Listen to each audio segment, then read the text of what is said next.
బెంగళూరులో ఇప్పుడున్న సిచ్యువేషన్ విషయానికి వద్దాం. వంట సామాన్లు కడక్కండి, దానికి బదులు డిస్పోజబుల్ ప్లేట్స్ వాడండి. స్నానం ఎందుకు దండగా ఓ తడిగుడ్డతోనో నాప్కిన్తోనో తుడుచుకోండి, సరిపోతుంది.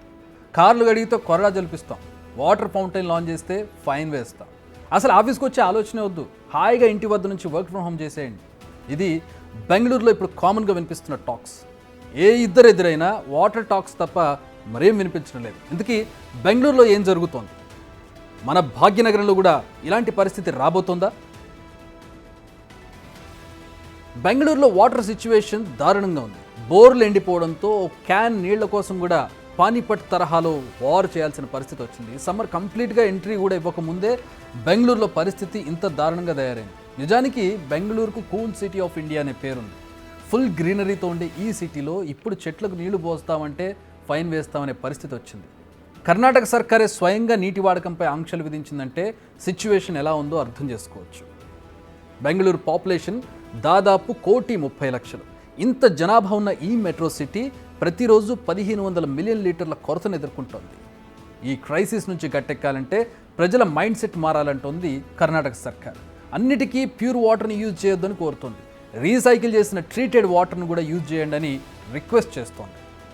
ఈ వాటర్ క్రైసిస్లో తమ జేబులు నింపుకునేందుకు చూస్తున్నారు వాటర్ ట్యాంక్ యజమానులు. 600గా ఉన్న ట్యాంకర్ రేట్ను ఏకంగా 2,000కు పెంచేశారు. ఇది కరెక్ట్ కాదన్నందుకు తాము వాటర్ సప్లై ఆపేస్తామని రివర్స్లో బెదిరించే స్థాయికి వచ్చేసారు. ఏం చేస్తారు? వాటర్ కావాలి, ఎంత అంటే అంత ఇచ్చి ట్యాంకర్ కొనుక్కునే పరిస్థితి. ఇదంతా ఒక ఎత్తు అయితే, ఇక సాఫ్ట్వేర్ కంపెనీలది మరో బాధ. ఆఫీసులకు వచ్చే ఎంప్లాయీస్కు వాటర్ అందించలేని పరిస్థితి వారిది. ఇంతో చేసేదేం లేక ఆల్రెడీ ఒక స్కీమ్ నడుస్తుందిగా, మీరు వర్క్ ఫ్రమ్ హోమ్ చేయండి అని ఆఫర్స్ ఇచ్చేస్తూ ఉన్నాయి. ఆఫీస్ అయితే ఏంటి, బెంగళూరులో ఉన్న ఇళ్ళు అయితే ఏంటి, ఎక్కడైనా వాటర్ ట్రబుల్ తప్పడం లేదు కదా. ఈ థాట్లో ఉన్న బెంగళూరు టెక్కీలంతా ఇప్పుడు సొంత ప్రాంతాలకు పయనమవుతున్నారు. కరోనా టైంలో ఏ విధంగా వర్క్ ఫ్రమ్ హోమ్ టౌన్ చేశారో ఇప్పుడు ఆ వర్క్ ఫ్రమ్ హోమ్ టౌన్ని కంటిన్యూ చేసే పరిస్థితి బెంగళూరులో కనపడుతుంది. ఇక కొన్ని స్కూళ్ళది కూడా ఇదే సిచ్యువేషన్. పిల్లలకు తాగేందుకు డ్రింకింగ్ వాటర్ అందించలేకపోవడంతో స్కూల్స్కు వద్దు, ఆన్లైన్లోనే క్లాసులు చెప్తామంటూ వాటిని మూసేస్తున్నారు. సమ్మర్ ఎంట్రీలోనే బెంగళూరులో వాటర్ క్రైసిస్ పీక్స్కి ఎందుకు చేరింది? బోర్లు ఎందుకు ఎండిపోయాయి?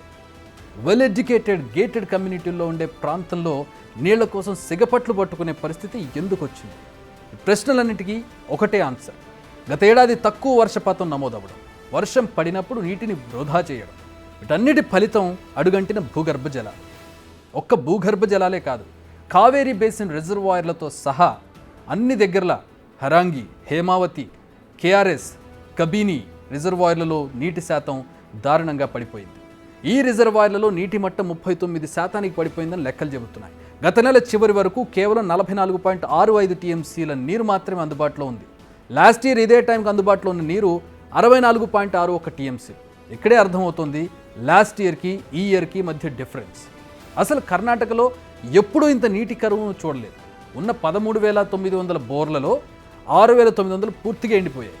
ఈ సమస్యను పరిష్కరించేందుకు కంట్రోల్ రూమ్లు, హెల్ప్ లైన్లు కూడా ఏర్పాటు చేస్తున్నారు. ఇవి ఆ రాష్ట్ర deputy CM DK Shivakumar comments.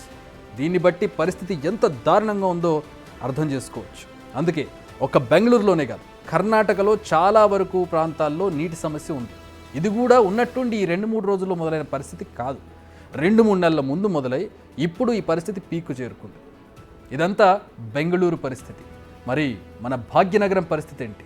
మనకైతే ఇప్పుడంతా వాటర్ క్రైసిస్ లేదు, అలాగని రాకుండా ఉండదన్న గ్యారెంటీ లేదు. ఎందుకంటే సమ్మర్ స్టార్టింగ్లో ఉంది. అందుకే వేసవిలో ముంచుకొచ్చే అతిపెద్ద ప్రమాదానికి సిద్ధంగా ఉండాలి. ఇప్పటి వరకు జరిగింది ఏదో జరిగిపోయింది, కానీ బెంగళూరును చూసైనా మనం అలర్ట్ కావాల్సిందే. ఎందుకంటే పరిస్థితులు బాగున్నప్పుడు పట్టించుకోకపోతే ఆ తర్వాత జరిగే పరిణామాలకు మనమే బాధ్యులం అవుతాం. అందుకే ప్రతి వర్షపు నీటిని ఒడిసి పట్టాలంటారు. ఇకనైనా నీటిని వృధాగా చేయడం అరికట్టండి. ప్రతి నీటి బొట్టును జాగ్రత్తగా వాడుకోండి. బెంగళూరు సీన్ హైదరాబాద్లో రిపీట్ కాకుండా చూసుకోవాల్సిన బాధ్యతలో కొంత శాతం ప్రజలకు కూడా ఉంటుంది.